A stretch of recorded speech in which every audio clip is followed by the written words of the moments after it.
thanked that family for their service. Now, Turner told Taylor he's going to soak up the next couple of weeks with his family before they make their next move to Texas. Yeah, look what happened to a Moraine police officer here on 75. They were investigating a crash when a different car slammed into the cruiser. Now, we're going to slow it down for you, and there was the impact.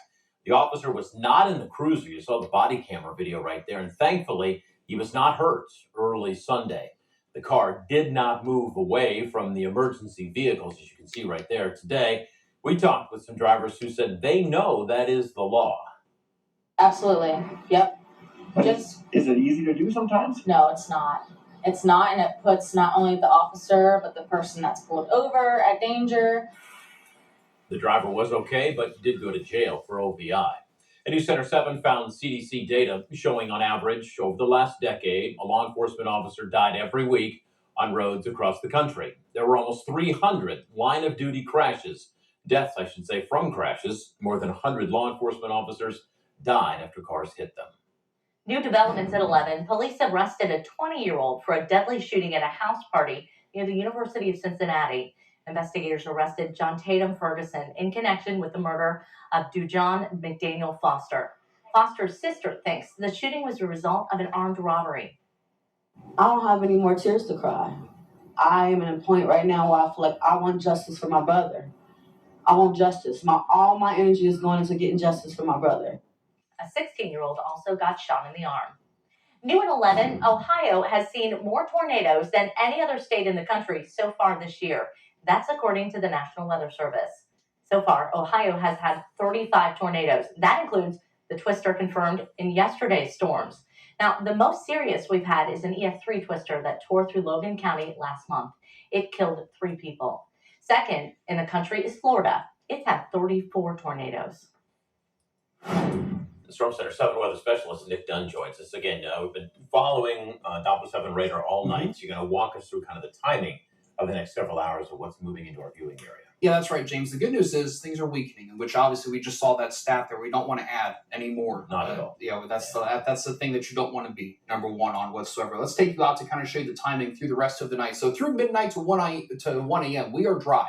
No weather-related issues. The storms are still west of us. Between about 1 and 6, we've adjusted this timing just a little bit. Models have not really been handling the timing very well, so we have to kind of watch this hour by hour, and that's what I've been doing this evening. So between about 1 and 6 a.m., weakening thunderstorms crossing into the Miami Valley. I mentioned a little bit earlier today that I thought these storms would be weakening as they approach, but still the main concerns there are a few damaging wind gusts, some heavy rain, and some lightning. And despite all of these thunderstorms starting to show signs of weakening, the Storm Prediction Center still maintains a level 1 out of 5 marginal risk of severe weather for pretty much the entire Miami Valley. As you cross into the Hoosier State, that risk goes up to a level 2 out of 5, or a slight risk of severe weather. So the better chances for severe weather will be across the Hoosier State. Right now, live Doppler 7 is dry, 67 here in Dayton. You look off to the far left of your screen, you can start to see a few lightning strikes and some rain showers. But as I broaden out the view for you, I want to show you the last couple of hours.